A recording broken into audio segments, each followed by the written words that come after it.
ऐका ना, आज दुपारची प्रचंड भूक लागलेली आहे. तर चला आता आपण जेवायला काय काय बनवलं आहे ते बघूया.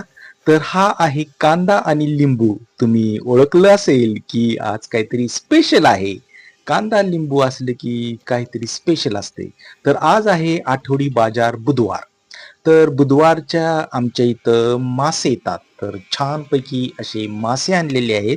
हे मासे आहेत सुरमई मासे, जे समुद्रातले असतात आणि नदीतले पण असतात.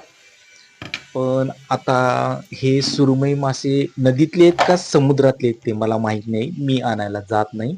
त्यामुळं मला माहित नाही. तर ही आहे ज्वारीची गरमागरम लुसलुशीत भाकरी. तर चला आता आपण ताटाला भाकरी लावूया आणि बघूया आता दुसरा पदार्थ काय आहे.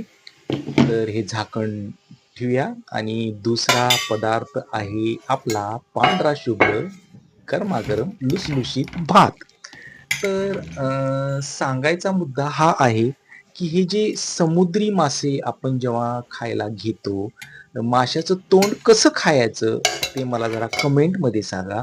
कुठला-कुठला भाग खायचा तोंडाचा आणि कुठला भाग खायचा नाही, ते पण सांगा. कारण की ते जेव्हा तोंड उघडतं, तर त्यावेळेस मला त्याचं कसं तरी वाटतं, की काय खावं आधी? त्याचे डोळे खावे, त्याचे दात खावेत, त्याचं जबडा खावा का त्याचं कानाचा भाग खावा? असं म्हणजे तुम्हाला त्यात जर एक्सपर्ट असाल, तर मला कमेंटमध्ये सांगा, की माशाच्या तोंडाचा भाग कुठला-कुठला खायचा?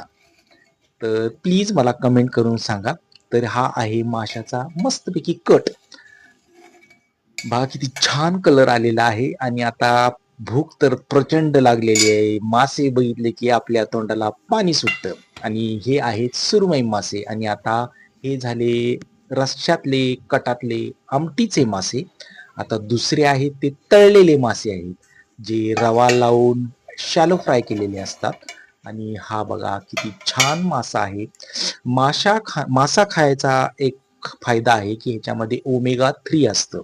ओमेगा 3 आपल्या शरीरासाठी खूप उपयुक्त असतं. आपल्या केसांसाठी, आपल्या नखांसाठी, आपल्या हाडांसाठी, आपल्या लिव्हरसाठी आणि आपल्या त्वचेसाठी. तर ओमेगा 3 चे बरेचसे फायदे आहेत, जे आपल्या हृदयासाठी सुद्धा खूप चांगले असतं. ओमेगा 3 हे फॅटी ॲसिड आपल्या शरीराला खूपच चांगलं आहे. तर चला आता आपण ह्याचे फायदे बघितलेत. आता आपण गट्टम करून टाकूया आणि थँक मला मासे खायचे